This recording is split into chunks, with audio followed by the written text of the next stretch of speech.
आज 2 माह की अल्प अवधि में 17,000 से ज्यादा पैक्स सीएससी बन चुके हैं। मैं जरूर कहना चाहूंगा, मैंने अश्विनी जी को एक पत्र लिखकर मीटिंग के लिए बुलाया था। हमारे मंत्रालय ने बड़ी तैयारियां की थी कि इसका जस्टिफिकेशन दें।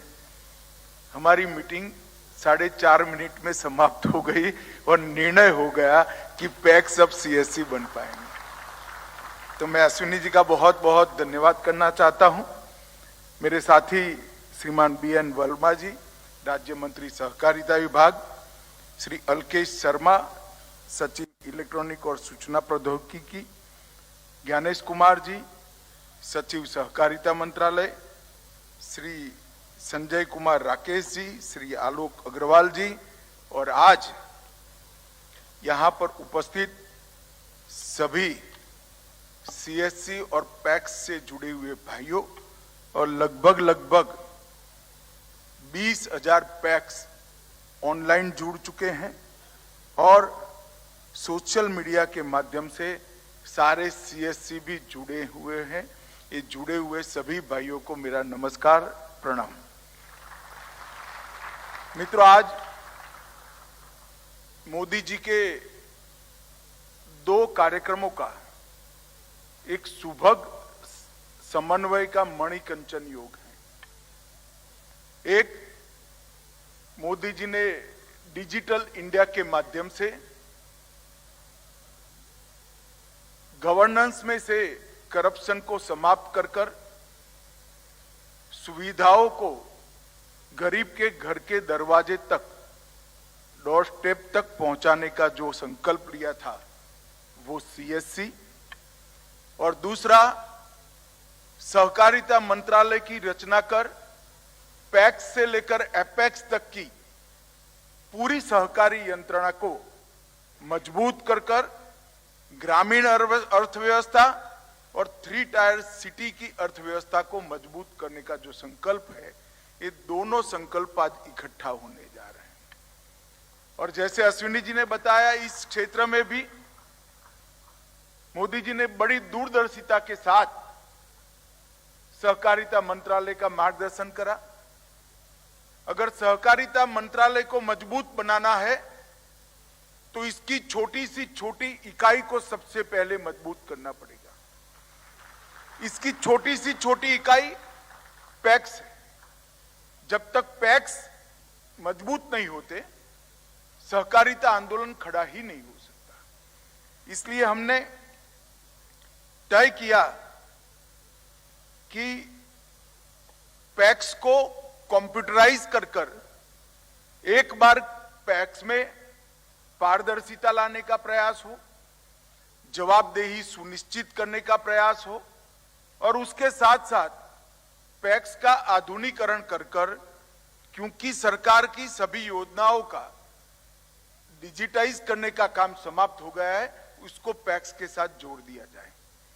और मुझे आनंद है कि सहकारिता मंत्रालय बनने के 20 ही दिन में मोदी जी ने 2500 करोड़ रुपया सहकारिता मंत्रालय को पैक्स को कंप्यूटराइज करने का दिया और 65,000 पैक्स कंप्यूटराइज हुए।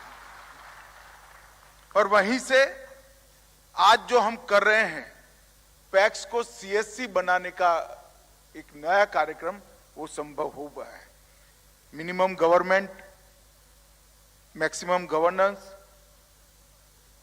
With last mile delivery but without corruption, इस सूत्र को चरितार्थ करने के लिए सीएससी से बड़ा कोई साधन हो नहीं सकता। आज भारत सरकार और राज्य सरकारों की 300 से ज्यादा छोटी छोटी लाभार्थी योजनाओं को सीएससी के साथ जोड़ दिया गया है। और इस सीएससी की रीच अगर गांव के गरीब व्यक्ति तक पहुंचानी है, भूमि विहीन खेत मजदूर तक पहुंचानी है, गांव के दलित और आदिवासी तक पहुंचानी है, तो पैक्स से बड़ा कोई जरिया हो नहीं सकता।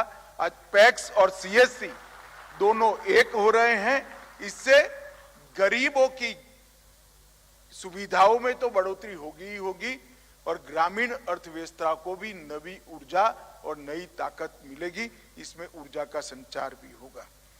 मित्रों, हम इससे देश के मैक्सिमम पोटेंशियल का यूटिलाइजेशन देश के विकास के लिए कर सकेंगे। मुझे कहते हुए आज आनंद है कि लगभग 17,176 पैक्स कल 2 बजे तक सीएससी में अपना रजिस्ट्रेशन करा चुके हैं। मैं सहकारिता मंत्रालय के सचिव यहां बैठे हैं, इनके नेतृत्व में जो टीम है हमारी, उसको बहुत बहुत साधुवाद देना चाहता हूं, क्योंकि मैंने और अश्विनी भाई ने तो एक सैद्धांतिक निर्णय करा कि पैक्स को सीएससी बना पाओगे, मगर इसको जमीन पर उतारना बड़ा कठिन होता है। 2 माह के बहुत कम समय के अंदर 17,176 पैक्स आज ऑन बोर्ड हो चुके हैं। ये बहुत बड़ी उपलब्धि है। मित्रों, लगभग 17,176 पैक्स में से 6,670 ने अपना लेन देन भी चालू कर दिया है और आने वाले समय में सभी के सभी पैक्स इसका लेन देन 1 सप्ताह से 15 दिन के समय के अंदर पूरा करेंगे।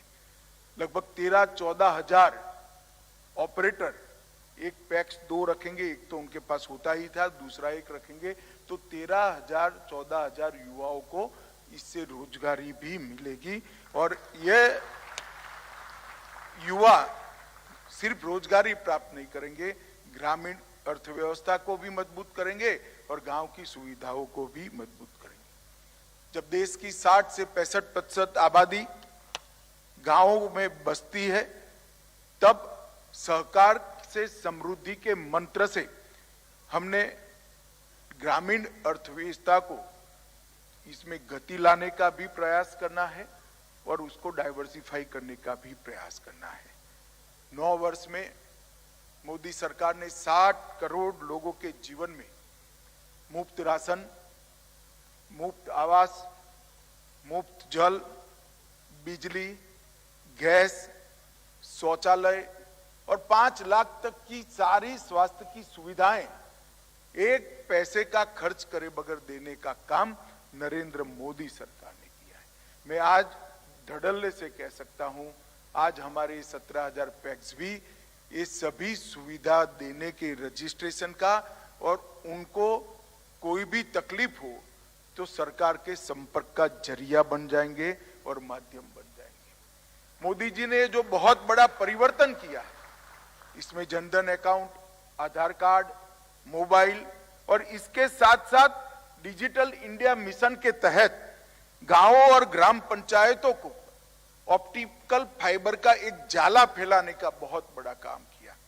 9 वर्षों में हमारे देश में इंटरनेट कनेक्टिविटी में 250% की वृद्धि हुई है।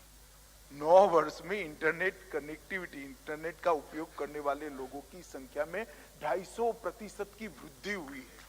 और इसके साथ साथ जीबी डेटा की जो लागत थी, इसके अंदर 96% कमी भी की है, जिससे गरीब से गरीब व्यक्ति इस सुविधा का उपयोग कर पाए।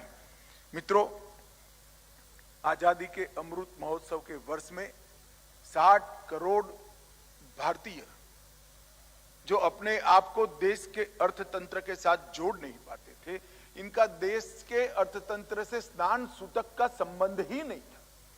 उनका पूरा जीवन सुबह पूरा दिन कमाई करना और शाम को कमाए हुए पैसे खर्च कर कर अगले दिन की 2 वक्त की रोटी खरीदना, इसी में बह जाता था। ना वो अपने बच्चों की पढ़ाई लिखाई का ध्यान कर सकते थे, ना उनके स्वास्थ्य की चिंता कर सकते थे। ये 60 करोड़ लोगों के जीवन में नए प्राण पूने का काम देश के प्रधानमंत्री नरेंद्र मोदी जी ने किया। आज ये 60 करोड़ लोगों के पास घर है, बिजली है, शौचालय है, घर में शुद्ध पीने का पानी है, गैस का सिलेंडर है, 5 लाख तक की स्वास्थ्य की चिंता से मुक्ति है और 5 किलो प्रति व्यक्ति प्रति माह अनाज भी उनको free of cost Narendra Modi सरकार दे रही है। इसका मतलब हुआ ये 60 करोड़ लोग अब अपनी आजीविका के लिए, अपने जीवन यापन के लिए जो संघर्ष कर सकते हैं, करते थे, वो अब जनधन के माध्यम से देश की अर्थव्यवस्था से जुड़ चुके हैं और वो देश की अर्थव्यवस्था में कंट्रीब्यूट करना चाहते हैं। कंट्रीब्यूट करना तो चाहते हैं, उनके भी सपने हैं, उनके बच्चे डॉक्टर बने, इंजीनियर बने, कलेक्टर बने, अच्छे बिजनेसमैन बने, कोई स्टार्टअप लेकर दुनिया में नाम कमाए, देश की सेवा करे, मगर कैसे करे? पूंजी नहीं है। पूंजी के बगैर कोई उद्यम हो नहीं सकता। अगर पूंजी के बगैर उद्यम करना है तो उद्यम करने वाले लोगों के पास बहुत बड़ी मजबूरी थी। मोदी जी ने सहकारिता मंत्रालय बनाया और सहकार के समृद्धि के माध्यम से जिनके पास कम पूंजी है, ऐसे करोड़ों लोगों का एक बड़ा समूह बनाकर कम पूंजी को इकट्ठा कर बड़ी पूंजी बनाकर उनकी समृद्धि का विचार करना, वो ही सहकारिता है। मैं आज आपको एक उदाहरण देना चाहता हूं। हमारे यहां त्रिभुवन भाई पटेल करके बहुत दूरदर्शी सहकारी नेता थे गुजरात में। उन्होंने 15 किसानों को लेकर एक दूध कोऑपरेटिव बनाई और वो दूध कोऑपरेटिव ने किसानों के दूध को इकट्ठा कर उसके व्यापार का काम शुरू किया। 15 किसान। मित्रों, आज वो दूध कोऑपरेटिव के साथ 36 लाख परिवार, मतलब 36 लाख बहनें जुड़ चुकी हैं। 36 लाख बहनों ने सिर्फ 100 रुपये की पूंजी लगाई है। कितनी? 100 रुपये की, सिर्फ 100 रुपये की। और ये 36 लाख बहनों के पास 58,000 करोड़ का मुनाफा आज जा रहा है। छोटी छोटी पूंजी मिलकर कितनी बड़ी ताकत बन सकती है और कितनी समृद्धि हर घर में पहुंच सकती है, इसका उदाहरण ये अमूल का श्वेत क्रांति का आंदोलन है। 36 लाख बहनें, एक भी बहन ने 100 रुपए से ज्यादा पूंजी नहीं लगाई है और 58,000 करोड़ रुपए का उद्यम वो महिलाएं चला रही है। मित्रों, ये ताकत को एक प्रकार से क्षीण होती जा रही थी।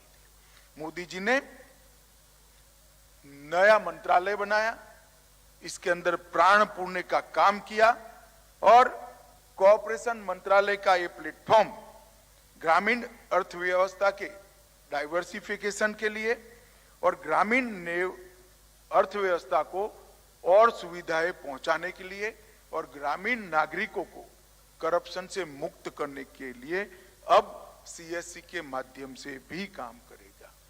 हमने पैक्स को कंप्यूटराइज किया, एफपीओ बनाने की परमिशन ले ली, पैक्स को मल्टीपर्पज बनाया, 3 मल्टी स्टेट कोऑपरेटिव सोसाइटीज बनाई, बीज उत्पादन, ऑर्गेनिक उत्पादों के मार्केटिंग की और निर्यात की, जिसके साथ सभी पैक्स को जोड़ा है। खाद्यान्न भंडारण की विश्व की सबसे बड़ी योजना आज पैक्स कर रहे हैं।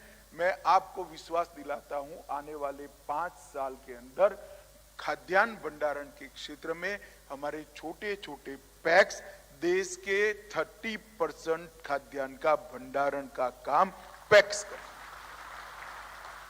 इससे पैक्स की समृद्धि बढ़े और फार्म से ग्लोबल मार्केट तक भंडारण और एफपीओ के माध्यम से और निर्यात कोऑपरेटिव सोसाइटी के माध्यम से पहुंचेंगे। अब एलपीजी की एजेंसी भी पैक्स ले सकते हैं, पेट्रोल पंप भी खोल सकते हैं और डीजल का रिटेल लाइसेंस भी उनको मिल सकता है। सस्ती दवाई की दुकान, जन औषधि केंद्र भी बन सकते हैं। प्रधानमंत्री किसान समृद्धि केंद्र और फर्टिलाइजर की दुकान भी वो खोल सकते हैं और ढेर सारी गतिविधियां पैक्स में होगी। तो पैक्स गांव की आर्थिक गतिविधियों की आत्मा बन जाएगा और समृद्ध भी होगा। और पैक्स समृद्ध होता है तो किसान समृद्ध होता है, क्योंकि उसका मुनाफा सीधा किसान के अकाउंट में ही जमा हो जाता है। मित्रों, अभी एक नया इनिशिएटिव सहकारिता मंत्रालय ने मोदी जी के नेतृत्व में लिया है। सहारा में देश के ढेर सारे नागरिकों के पैसे फंसे हुए थे, पैसे पड़े थे, परंतु कानूनी जटिलता इतनी थी कि इसका रास्ता नहीं निकलता था। सहकारिता मंत्रालय ने सुप्रीम कोर्ट में भारत सरकार के सभी मंत्रालयों को इकट्ठा होकर एक याचिका करी और सुप्रीम कोर्ट ने एक ऑर्डर किया और 2 दिन पहले ही पोर्टल मैंने लॉन्च किया है। मुझे आनंद है कि अब तक पोर्टल में 5 लाख लोगों ने रजिस्ट्रेशन कर दिया है और उनका पैसा वापस जाने की शुरुआत हो गई है। मित्रों, बहुत बड़ा उदाहरण है कि कोई सरकार प्रोएक्टिव तरीके से काम करे तो जटिल से जटिल समस्याओं का निवारण हो सकता है। तो नरेंद्र मोदी जी ने इस दिशा में हमेशा पूरी सरकार के हर मंत्रालय का नेतृत्व भी किया और मार्गदर्शन भी किया। मित्रों, आज जब हम यहाँ सीएससी और पैक्स के जुड़ाव के लिए आए हैं तब मैं इतना ही कहना चाहता हूँ, लगभग सीएससी के माध्यम से बहुत बड़ा ग्रामीण अर्थव्यवस्था को भी बूस्ट मिला है, करप्शन को निरस्त करने भी बड़ी सफलता मिली है और सेवाओं को गरीब के घर तक पहुंचाने का भी काम हुआ है। अब आने वाले दिनों में 95,000 पैक्स हमारे सीएससी बनेंगे और आने वाले दिनों में 3 लाख पैक्स नए खुलेंगे। वो तो सीएससी के साथ ही खोलने का हमने निर्णय किया है और इसके माध्यम से आज सहकारिता आंदोलन को भी बहुत बड़ा बूस्ट मिलने वाला है। मित्रों, आज मैं जब यहाँ आया हूँ तब फिर से एक बार अश्विनी जी और उनके मंत्रालय का बड़े हृदय से धन्यवाद करना चाहता हूँ। ऑनलाइन जितने पैक्स के सहकारी भाई बहन मुझे देख रहे हैं, मैं सभी को कहना चाहता हूँ, हम पारदर्शिता लाएं, दृढ़ संकल्प करें और नई योजनाओं को लेकर लोगों की सेवा का माध्यम बने। अगर ये हम एक करते हैं तो इस देश के सहकारिता आंदोलन को मजबूत होने से, आगे बढ़ने से कोई नहीं रोक सकता। सहकारिता आंदोलन को मजबूत करने के लिए आज जो सहकारी समितियों में बैठे हैं वो सुधार होने दे। अपने आप को बाजू में रखकर, अपने हितों को बाजू में रखकर आप सुधार को एक बार आने दीजिए। सुधार ही है जो आने वाले दिनों में सहकारी आंदोलन को मजबूत करेगा। हमने ढेर सारे कानूनी सुधार भी किए हैं, एडमिनिस्ट्रेटिव सुधार भी किए हैं और मल्टी डायमेंशनल तरीके से गतिविधियां भी बहुत बढ़ाई है। मैं आशा करता हूं कि देश भर के जितने पैक्स के मेरे साथी मुझे देख रहे हैं, अपनी पैक्स को मजबूत करने का संकल्प करेंगे। एक पैक्स मजबूत होता है तो पूरा गांव समृद्ध होता है। ये मंत्र को हम अपना मंत्र बनाएं, आगे बढ़ें और जो पैक्स आज 17,000 पैक्स सीएससी बन चुके हैं, ये सभी को बहुत बहुत शुभकामनाएं। सीएससी को सिर्फ इनकम का जरिया मत बनाइएगा, सीएससी को गरीब व्यक्ति की सेवा का जरिया बनाइएगा। अभी मुझे अश्विनी जी ने यहाँ मंच पर भी कह दिया कि सारे पैक्स को हम ट्रेन बुकिंग का काम भी देने के लिए तैयार है। तो 17,000 पैक्स आने वाले कुछ समय में रिजर्वेशन का भी काम कर पाएंगे तो उनको भी कमीशन मिलेगा। एयर बुकिंग के लिए भी हमारा पत्राचार चल रहा है। पैक्स को ग्रामीण गतिविधियों का केंद्र बनाना, उसका ऊर्जा केंद्र बनाना हमारा लक्ष्य है। आज सीएससी बने हुए सभी पैक्स के मेरे भाइयों बहनों को बहुत बहुत बधाई और शुभकामना देकर मेरी बात को समाप्त करता हूं। वंदे मातरम। बहुत बहुत धन्यवाद माननीय मंत्री जी, आपके मार्गदर्शन और बहुमूल्य विचारों को अपनाकर देश में सहकारिता को एक नई दिशा मिलेगी और प्रगति और गति मिलेगी। और अब इस उद्घाटन सत्र के समापन पर मैं निवेदन करती हूँ श्री आलोक अग्रवाल जी को, हमारे संयुक्त सचिव सहकारिता मंत्रालय।